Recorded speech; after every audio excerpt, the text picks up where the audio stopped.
Hong Kong, Singapore, Thailand എന്നിവയുൾപ്പെടെ നിരവധി Asian രാജ്യങ്ങളിലെ കോവിഡ് കേസുകളിലെ വർധനവാണ് ഇപ്പോൾ ആരോഗ്യ മേഖലയെ സംബന്ധിച്ച് ലോകം ചർച്ച ചെയ്യുന്ന ഒരു വിഷയം. കോവിഡ്-19 മഹാമാരി ലോകമെമ്പാടും വ്യാപിച്ച് 5 വർഷത്തിനു ശേഷവും പല രാജ്യങ്ങളിലും വ്യത്യസ്ത രീതികളിൽ വൈറസിന്റെ സാന്നിധ്യം തുടരുകയാണ്. ലോകമെമ്പാടുമുള്ള ആളുകൾക്ക് വൈറസിനെതിരെ പ്രതിരോധശേഷി ലഭിച്ചിട്ടുണ്ടെങ്കിലും ഇടയ്ക്കിടെ പുതിയ കേസുകൾ ഉയരുന്നത് ആശങ്കയുണ്ടാക്കുന്നു. 2025 മെയ് 19 റിപ്പോർട്ടുകൾ അനുസരിച്ച് സിംഗപ്പൂരിലും ഹോങ്കോങ്ങിലുമുള്ള കോവിഡ്-19 കേസുകളുടെ വർധനവിനെ തുടർന്ന് ഇന്ത്യ അതീവ ജാഗ്രതയിലാണ്. എന്നാൽ നിലവിൽ ഇന്ത്യയിലെ കോവിഡ്-19 സാഹചര്യം നിയന്ത്രണ വിധേയമാണെന്ന് ആരോഗ്യ മന്ത്രാലയം അറിയിച്ചു. മെയ് 19 വരെ രാജ്യത്ത് 257 സജീവ കേസുകൾ മാത്രമാണ് റിപ്പോർട്ട് ചെയ്യപ്പെട്ടിട്ടുള്ളത്. അവയിൽ മിക്കതും ലഘുവായ രോഗലക്ഷണങ്ങൾ ഉള്ളവയാണ്. ആരെയും ആശുപത്രിയിൽ പ്രവേശിപ്പിക്കേണ്ടി വന്നിട്ടില്ല എന്നും വ്യക്തമാക്കുന്നു. ഡോക്ടർ ജനറൽ ഓഫ് ഹെൽത്ത് സർവീസിന്റെ അധ്യക്ഷതയിൽ ചേർന്ന അവലോകന യോഗത്തിൽ national centre for disease control, emergency medical relief division, disaster management cell, Indian council of medical research, പ്രധാന കേന്ദ്ര സർക്കാർ ആശുപത്രികളിലെ വിദഗ്ധർ എന്നിവർ പങ്കെടുത്തിരുന്നു. ഇന്ത്യയിൽ വൈറൽ റെസ്പിറേറ്ററി രോഗങ്ങൾ, കോവിഡ്-19 ഉൾപ്പെടെ integrated disease surveillance programme IDSP, പിന്നെ ICMR എന്നിവയിലൂടെ ശക്തമായ നിരീക്ഷണ സംവിധാനം നിലവിലുണ്ട്. രാജ്യത്തുടനീളമുള്ള ആശുപത്രികൾക്ക് ഇൻഫ്ലുവൻസ പോലുള്ള രോഗങ്ങളെയും ഗുരുതരമായ അക്യൂട്ട് റെസ്പിറേറ്ററി ഇൻഫെക്ഷനുകളെയും സൂക്ഷ്മമായി നിരീക്ഷിക്കാൻ നിർദ്ദേശം നൽകിയിട്ടുണ്ട്. 2025 മെയ് മാസത്തിന്റെ തുടക്കത്തിൽ സിംഗപ്പൂരിൽ കോവിഡ്-19 കേസുകളിൽ കാര്യമായ വർധനവുണ്ടായിട്ടുണ്ട്. ഏപ്രിൽ അവസാന വാരത്തിൽ ഏകദേശം 11,100 കേസുകൾ റിപ്പോർട്ട് ചെയ്ത സ്ഥാനത്ത് മെയ് ആദ്യവാരം അവസാനം ഇത് 14,200 ഉയരുകയാണ്. അതായത് ഒരാഴ്ചയിൽ മാത്രം 28% വർധനവാണ് ഉണ്ടായത്. ഈ കാലയളവിൽ ആശുപത്രിയിൽ പ്രവേശിപ്പിച്ചവരുടെ എണ്ണത്തിലും ഏകദേശം 30% വർധനവുണ്ടായിട്ടുള്ളത്. തായ്ലൻഡിൽ മെയ് 11 മെയ് 17 ഇടയിൽ കേസുകൾ 33,030 ഉയർന്നു. ബാങ്കോക്കിൽ കുറഞ്ഞത് 6,000 കേസുകളെങ്കിലും ഉണ്ടായതായി രോഗനിയന്ത്രണ വകുപ്പ് പറയുന്നു. ഇനി ഹോങ്കോങ്ങിലും സാഹചര്യം വ്യത്യസ്തമല്ല. ഒരു വർഷത്തിനിടയിലെ ഏറ്റവും ഉയർന്ന കോവിഡ്-19 വ്യാപനമാണ് ഇപ്പോൾ ഹോങ്കോങ്ങിൽ രേഖപ്പെടുത്തുന്നത്. ഗുരുതരമായ കേസുകളും മരണങ്ങളും വർദ്ധിച്ചതായി റിപ്പോർട്ടുകൾ സൂചിപ്പിക്കുന്നു. മെയ് 3 അവസാനിച്ച ആഴ്ചയിൽ 31 കോവിഡ്-19 മരണങ്ങൾ റിപ്പോർട്ട് ചെയ്യപ്പെട്ടു. ഇത് ഒരു വർഷത്തിലെ ഏറ്റവും ഉയർന്ന നിരക്കാണ്.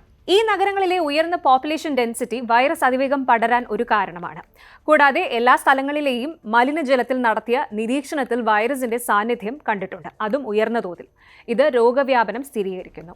മാത്രമല്ല, കാലക്രമേണ മുമ്പത്തെ അണുബാധകളിൽ നിന്നോ വാക്സിനേഷനിൽ നിന്നോ ലഭിച്ച സംരക്ഷണം കുറയുന്നു. ഇത് വൈറസ് കൂടുതൽ എളുപ്പത്തിൽ പടരാൻ അനുവദിക്കുന്നു.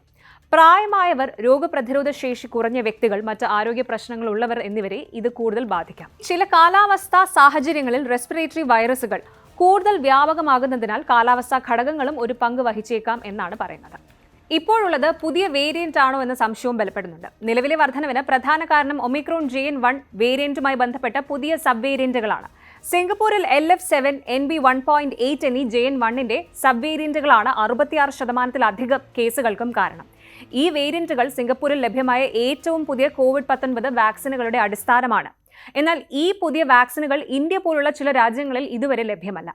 ഹോങ്കോങ്ങിലും ഒമിക്രോൺ JN.1ന്റെ വകഭേദങ്ങളുമായി ബന്ധപ്പെട്ട കേസുകൾ വർദ്ധിക്കുകയാണ്. ഇത് രോഗവ്യാപനവും ആശുപത്രിവാസവും വർദ്ധിപ്പിക്കുന്നുമുണ്ട്. ഈ പുതിയ വകഭേദങ്ങൾ മുമ്പത്തെ വകഭേദങ്ങളെ അപേക്ഷിച്ച് കൂടുതൽ എളുപ്പത്തിൽ പടരുമെന്നോ കൂടുതൽ ഗുരുതരമായ രോഗത്തിന് കാരണമാകുമെന്നോ നിലവിൽ തെളിവുകളുമില്ല. രോഗലക്ഷണങ്ങൾ പൊതുവെ ലഘുവായതോ മിതമായതോ ആണ്. എന്നാൽ വലിയ തോതിലുള്ള അണുബാധ കാരണം ദൈനംദിന ജീവിതത്തെ തടസ്സപ്പെടുത്താനും ആരോഗ്യ സംരക്ഷണ സംവിധാനങ്ങൾക്ക് ബുദ്ധിമുട്ടുണ്ടാക്കുന്നതിനും സാധ്യതയുണ്ട്. ചില സാധാരണ ലക്ഷണങ്ങൾ ഇവയാണ്: ചുമയും തൊണ്ടവേദനയും ക്ഷീണവും പേശിവേദനയും, മൂക്കടപ്പും തുമ്മലും, ഓക്കാനം, ഛർദി, വയറിളക്കം, ശ്രദ്ധ കേന്ദ്രീകരിക്കാൻ ബുദ്ധിമുട്ട്, കണ്ണിൽ ചൊറിച്ചിൽ അല്ലെങ്കിൽ കൺജങ്ക്റ്റിവൈറ്റിസ്. മുൻ കോവിഡ്-19 വകഭേദങ്ങളിൽ സാധാരണയായി കണ്ടിരുന്ന രുചിയും മണവും നഷ്ടപ്പെടുന്നത് ഈ വകഭേദങ്ങളിൽ ഇപ്പോൾ കുറവാണ് എന്നതും ശ്രദ്ധേയമാണ്.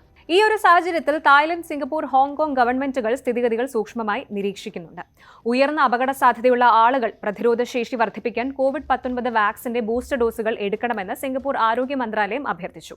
തിരക്കേറിയ സ്ഥലങ്ങളിൽ മാസ്ക് ധരിക്കുക, കൈകളുടെ പൂർണ്ണമായ ശുചിത്വം പാലിക്കുക, അസുഖം തോന്നുമ്പോൾ വീട്ടിലിരിക്കുക തുടങ്ങിയ അടിസ്ഥാന മുൻകരുതലുകൾ തുടരണമെന്നും മന്ത്രാലയം നിർദ്ദേശിക്കുന്നു. ഹോങ്കോങ്ങിലെ ആരോഗ്യ ഉദ്യോഗസ്ഥരും സമാനമായ ജാഗ്രത പുലർത്തുന്നുണ്ട്. രോഗം പടരുന്നത് നിയന്ത്രിക്കാൻ പരിശോധന, പോസിറ്റീവ് കേസുകളെ ഐസൊലേറ്റ് ചെയ്യൽ, വാക്സിനേഷൻ ക്യാമ്പയിനുകൾ എന്നിവയ്ക്ക് പ്രാധാന്യം നൽകുന്നു. ഇനി നമ്മൾ ആശങ്കപ്പെടേണ്ടതുണ്ടോ എന്ന സംശയമാണ്. സിംഗപ്പൂരിലെയും തായ്ലൻഡിലെയും ഹോങ്കോങ്ങിലെയും കേസുകളിലെ വർധനവ് ആശങ്കാജനകമാണെങ്കിലും ഉയർന്ന വാക്സിനേഷൻ നിരക്കും കോവിഡ്-19 മുൻപ് അതിജീവിച്ചുള്ള പ്രതിരോധ ശേഷിയുമുള്ള രാജ്യങ്ങളിൽ ഒരു വലിയ തരംഗം ഉണ്ടാകാനുള്ള സാധ്യത കുറവാണെന്ന് വിദഗ്ധർ പറയുന്നു. സാധാരണ ജലദോഷം അല്ലെങ്കിൽ പനി പോലുള്ള ലഘുവായ അണുബാധകൾക്കാണ് കൂടുതലും സാധ്യത. എന്നാൽ ദുർബലരായ ആളുകൾ കൂടുതൽ ശ്രദ്ധിക്കണം. ഇന്ത്യ പോലുള്ള രാജ്യങ്ങൾ ജാഗ്രത പാലിക്കണമെന്നും പരിഭ്രാന്തരാകേണ്ടതില്ലെന്നും നിർദ്ദേശിച്ചിട്ടുണ്ട്. തെളിയിക്കപ്പെട്ട സുരക്ഷാ നടപടികൾ പിന്തുടരുകയും അപകട സാധ്യതയുള്ള ജനവിഭാഗങ്ങൾക്ക് ബൂസ്റ്റർ വാക്സിനുകൾ നൽകുകയും ചെയ്യുന്നത് പ്രധാനമാണ്. ഇനി നമുക്കെങ്ങനെ സ്വയം സംരക്ഷിക്കാമെന്ന് നോക്കാം. വാക്സിനേഷൻ എടുക്കുക. തിരക്കേറിയതോ അടഞ്ഞതോ ആയ സ്ഥലങ്ങളിൽ മാസ്ക് ധരിക്കുക. കൈകളുടെ ശരിയായ ശുചിത്വം പാലിക്കുക. രോഗികളുമായി അടുത്ത സമ്പർക്കം ഒഴിവാക്കുക തുടങ്ങിയവ ശ്രദ്ധിക്കുക. ഈ വിശദാംശങ്ങൾ കോവിഡ്-19 നിലവിലെ സാഹചര്യം മനസ്സിലാക്കാൻ ഉപകാരപ്പെടുമെന്ന് കരുതുന്നു. സിംഗപ്പൂരിലെയും ഹോങ്കോങ്ങിലെയും തായ്ലൻഡിലെയും സ്ഥിതിഗതികൾ ശ്രദ്ധിക്കുകയും ആവശ്യമായ മുൻകരുതലുകൾ സ്വീകരിക്കുകയും ചെയ്യേണ്ടത് പ്രധാനമാണ്.